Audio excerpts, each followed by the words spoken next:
जस्तै छ र सँगसँगै अहिले हामी यहाँसम्म आइपुगेका छौँ। केही दिन अगाडि मात्रै खगेन्द्र सुनार नाम गरेको मान्छे मन्त्रीको लिस्टमा छ भन्ने कुरा चाहिँ सार्वजनिक भयो।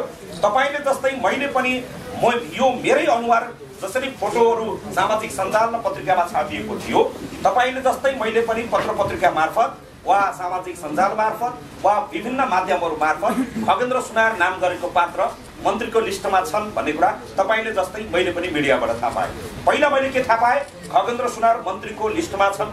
दोस्रो, अहिले दिउँसो 2 बजे खगेन्द्र सुनार सहित अरू 4 जना साथीहरूले चाहिँ मन्त्रीको शपथ लिँदैछन् भन्ने सुनियो। र अनि पछाडि के सुनियो भने विभिन्न काण्ड आएपछि काण्डले भरिएका, विवादै विवादमा मुछिएका, अपराधमा मुछिएका, अहिलेसम्म अन्डरग्राउन्ड भएर बसेका, अकस्मात प्रकट भएका खगेन्द्र सुनार काण्डले गर्दाखेरि मन्त्रीको लिस्टबाट हटाइयो वा उनको शपथ ग्रहण रोकियो भन्ने फेरि एउटा समाचार आयो। उनी काण्डमा मुछिएका छन्, उनी विवादमा मुछिएका छन्, बहुविवाहको काण्डमा मुछिएका छन्, ठगीको काण्डमा मुछिएका छन्, विभिन्न खालका राजनैतिक अपराधहरू, विभिन्न खालका सामाजिक अपराधहरू उनले मचाएका छन्। यसरी उनी अन्डरग्राउन्ड भएर झन्डै दाउद इब्राहिम जस्तै, ओसामा बिन लादेन जस्तै एउटा त्यस्ता भूमिगत पात्र छन् जो सडकमा कहीँ कतै देखिँदैनन्, तर अन्डरग्राउन्ड भएर उनी एउटा यस्तो साम्राज्य चलाइरहेका छन् कि उनीले यो समाज भड्काउने तयारी गरिरहेका छन्, यो समाजलाई आगो लगाउने तयारी गरेका छन् भनेको जस्तै गरेर मिडियामा आयो। खगेन्द्र सुनार नेपाली कांग्रेसका महाधिवेशन प्रतिनिधि हुन्। खगेन्द्र सुनार विभिन्न अपराध क्रियाकलापमा संलग्न भएर आएका लामो आपराधिक पृष्ठभूमि बोकेका मान्छे, झन्डै मेरो उमेर भन्दा पनि लामो इतिहास चाहिँ पत्र पत्रिकाहरूमा आयो, त्यो सामाजिक सञ्जालहरूमा विभिन्न माध्यमबाट आयो। अथवालाई स्पष्ट रूपमा बताऊ साथीहरू, हामी नेपालको दलित आन्दोलनलाई एउटा उचाइमा पुर्याएर भाइको हत्या र बहिनीको बलात्कार सहन नसकेर यो काठमाडौँको माइतीगढ मण्डलमा हात खुट्टामा नेल लगाएर बसेका हुन्। मैले आज यहाँबाट भन्नुपर्छ, मेन स्ट्रिमका भनिएका पत्रकारहरूले नेपालको दलित आन्दोलनलाई दबाउने सन्दर्भमा जुन ढङ्गबाट कलम चलेको छ, मैले यहाँबाट भनिदिएको छु, फेरि पनि यो खालको बदमासी गर्ने, अघिल्लो दिन बदमासी गर्ने, भोलिपल्ट माफी माग्ने र पर्सिपल्ट यसो होइन त्यसो होइन भनेर मुख मिलाइयो भने 60 लाख दलित लिएर यिनको घर घेर्न आउनुपर्छ कि यिनको कार्यालय घेर्न आउनुपर्छ। खगेन्द्र सुनार तयार छ त्यो खालको पंगा, त्यो अरूसँग लगेको जस्तो, अरूलाई फर्काएको जस्तो। हाम्रो आपराधिक पृष्ठभूमि के हो, हामीले गरेको बदमासी के हो, हामीले गरेको अपराध के हो।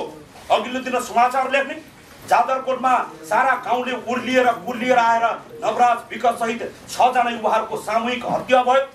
रुकुममा नवराज विक सहित 6 जना युवाको सामूहिक हत्या भयो। बझाङमा सम्झना कामीहरूको सामूहिक बलात्कार भयो। एउटा गाउँले उर्लिएर आएर रुकुममा नवराजको सामूहिक हत्या भयो। बझाङमा सम्झना कामीको बलात्कार भयो। काठमाडौँमा पढेका, लेखेका, विद्वान भनेका, बुद्धिजीवी भनेका, मेन स्ट्रिम हामी हो भनेका पत्रकारहरूको सामूहिक बलात्कारको शिकार म भएको छु। यी सारा ती जसले आफ्ना मेन स्ट्रिम भनेका छन्, जसले आफ्ना विद्वान भनेका छन्, ती सबैहरूको सामूहिक उनीहरूको आक्रमणमा परेर मेरो सामूहिक हत्या भएको छ। उनीहरूले म अरू जस्तो कमजोर हुन्थे भने, राजनीति नबुझेको हुन्थे भने म डिप्रेसनमा गइसकेको हुन्थे, म बजारमा बौलाएर हिँडिसकेको हुन्थे, वा मेरो 50 साल भइसकेको हुन्थे, मेरो धुलो माटो खरानी भइसकेको हुन्थे। तर मलाई थाहा छ म खरानी धसेर हिँडेको हुनाले भाइको हत्या र बहिनीको बलात्कार, दलित समुदायमाथिको दमन सहन नसकेको कारणले गर्दा म यो आन्दोलनमा आएको, म यो आन्दोलनमा उभिएको। आज तपाईँहरू सबैलाई मैले साँची राखेर भन्नुपर्छ, हामीले साम्प्रदायिकता भड्काएका छैनौँ। 6 जना भाइहरूलाई मारेर फेरि नदीमा फाल्दै गर्दा पनि एउटा दलितले ढुङ्गा टिपेर पारी हालेको छैन। टुप्पी पाल्दै गरेका हुन् वा धोती बेरेर पशुपतिका पुजारी भनिएकाहरूले आन्दोलनमा ढुङ्गा हालेका भिडियोहरू भाइरल हुँदै गर्दा, पत्रकार वा अर्को पृष्ठभूमिमा रहेका मानिसहरूले संसद भवन चलाएका भिडियोहरू सार्वजनिक हुँदै गर्दा, त्यतिका ठुलो अपराधहरू हामीमाथि हुँदै गर्दा पनि, त्यतिका ठुला हिंसा र नरसंहार हाम्रा विरुद्धमा हुँदै गर्दा पनि हामीले अहिलेसम्म बालेश्वरमा एउटा ढुङ्गा प्रहरीमाथि हालेका छैनौँ, वा अहिलेसम्म हामी हातमा खुकुरी लिएर हामीले कसैका विरुद्ध साम्प्रदायिकता भड्काउने हिँडेका छैनौँ। त्यसैले गर्दा म तपाईँलाई फेरि पनि स्पष्ट रूपमा भन्नुपर्छ, पढेर लेखेर बुझेर समाज अध्ययन गरेर आएको एउटा पत्रकार हुनुको नाताले मलाई अरू भन्नु केही पनि छैन। को पत्रिकाले मेरो खिलाफमा लेख्यो, को मेरो विरुद्धमा लाग्यो, मलाई केही पनि छैन। मलाई अहिले यति मात्र गर्वको विषय के छ भने एउटा दलित समाचारको हेडलाइन बन्यो, मेरो लागि चाहिँ खुसीको कुरा हो। मलाई मन्त्री बन्नु र नबन्नु विषयमा मलाई कुनै आपत्ति छैन, मलाई केही पनि छैन। म हिजो पनि यो नबन्ने लाइनमै छु। मैले फेरि पनि भने मेरो दौड हिजो पनि मन्त्रीको दौड थिएन, आज पनि छैन र भोलि पनि छैन। म अहिलेको सुशीला कार्की नेतृत्वको सरकारको पक्षमा छु, सुशीला आमालाई सफल बनाउने पक्षमा छु। यो म माथिको मात्र आक्रमण होइन, अहिलेको सरकारमाथि जे खालको आक्रमण भएको छ। त्यसैले गर्दा मैले फेरि पनि भने म माथि लागेको आरोप 1 इन्ची मात्रै पनि पुष्टि हुन्छ भने म घडी खोलेर हतकडी लगाएर प्रहरी त्यही उभिएको छ, म यहीँबाट हतकडी लाएर म जान तयार छु। मलाई लागेका मुद्दाहरू के हुन्, मलाई लागेका आरोपहरू के हुन्, त्यसैले गर्दाखेरि नभएका आरोपहरू लगाएर मानिसहरूको चरित्र हत्या गर्ने क्रम जे ठाउँबाट भएको छ, मेन स्ट्रिमको नाममा जे भएको छ। हिजो 45 दिनसम्म सडकमा उभिँदै गर्दा पनि तिनले कसैले एक लाइन लेखेका थिएनन् कि दलितहरूमाथि भएको यो बलात्कारको विरुद्धमा, दलितहरूमाथि भएको यो हिंसाका विरुद्धमा एउटा दलित युवा सडकमा हातखुट्टामा नेल लगाएर बसेको छ भनेर कसैले लेखेका थिएनन्।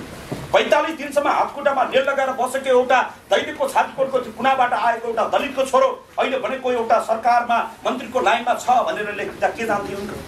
एउटा अन्याय र अत्याचारका विरुद्धमा बोल्दै गरेको एउटा उपेक्षित उत्पीडित वर्गको एउटा युवा अहिलेको सरकारको नेतृत्वमा जाँदैछ भनेर लेख्दा के जान्थ्यो? हुँदै नगरेका अपराधलाई, गर्दै नगरेको गल्तीलाई हो जस्तै हो भनेर जात्रामा चाहिँ एउटा हुलदङ्गा गरेर तछाड मछाड गरेर जसरी म माथि आक्रमण गरियो, जसरी मलाई हिर्काइयो, यो आक्रमणले मलाई मजबुत बनाएको छ, यो आक्रमणले मलाई बलियो बनाएको छ। यो आक्रमणले नेपालको दलित आन्दोलनप्रति यिनीहरूको दृष्टिकोण के रहेछ भन्ने कुरा स्पष्ट भएको छ। त्यसैले यहाँ अगाडि जति पनि क्यामेराहरू अहिले यहाँ अगाडि उभिनु भएको छ, तपाईँहरू सबैलाई म हृदयदेखि नै धेरै धेरै धन्यवाद टक्राउन चाहन्छु। साथी, तपाईँको क्यामेराले जाजरकोटमा नरसंहार गरिएका ती नवराजहरूलाई न्याय मिलेको छ। तपाईँको क्यामेराले जाजरकोटमा रुकुममा दैलेखमा हत्या गरिएका सेते तपाईँहरूलाई न्याय मिलेको छ। अजित सार्कीहरूलाई न्याय मिलेको छ। उत्पीडनमा परेका, उपेक्षामा परेका त्यो दलित समुदायहरूलाई न्याय मिलेको छ। तपाईँको क्यामेरा मेरो लागि सर्वोच्च अदालत भन्दा ठुलो एउटा न्यायिक निकाय हो। तपाईँ मेरो लागि सर्वोच्चको प्रधान न्यायाधीश भन्दा ठुलो ठाउँमा हुनुहुन्छ। म तपाईँहरू सबैजनालाई हृदयदेखि नै धेरै धेरै धन्यवाद टक्राउन चाहन्छु। आगामी दिनमा नेपालको दलित आन्दोलन थप बलियो भएर जानेछ, थप मजबुत भएर जानेछ। मलाई पनि एउटा यो परीक्षणको एउटा चाहिँ अवसर बन्यो कि म कति बलियो रहेछु, म कति मजबुत रहेछु। यस्ता अट्याकहरूले म ढल्छु कि ढल्दैन, म गल्छु कि गल्दैन भन्ने लागेको थियो। होइन, हामी कहिले त 1 इन्च पनि हल्लिएका छैनौँ। आज हिजो पनि हामी नबन्ने लाइनमै थियौँ, भोलि पनि हामी कुनै पनि दौडमा छैन। बर्तमान आज रिपोर्टर्स क्लबलाई स्पष्ट पारौँ, म मन्त्रीको दौडमा छैन, म प्रधानमन्त्रीको दौडमा छैन। आजै तपाईँलाई साँची राखेर भन्छु, म नेपालको कुनै पनि सार्वजनिक पद धारण गर्दिन। नेपालको कुनै पनि नेपालभित्र हुने कुनै पनि सार्वजनिक पद धारण गर्दिन। तर दलितमाथि कहीँ कतैबाट बदमासी हुन्छ भने, दलितहरूमाथि कहीँ कतैबाट आक्रमण हुन्छ भने, हिजो मात्रै म काभ्रे जिल्ला अदालतबाट, सम्मानित काभ्रे जिल्ला अदालतबाट 50,000 रुपियाँ धरौटी राखेर म हिजो मात्रै निस्किएको छु काभ्रे जिल्ला अदालतबाट। फेरि यो 50,000 धरौटी अरू 50,000 ठाउँमा राख्नुपर्छ भने पनि मलाई आपत्ति छैन।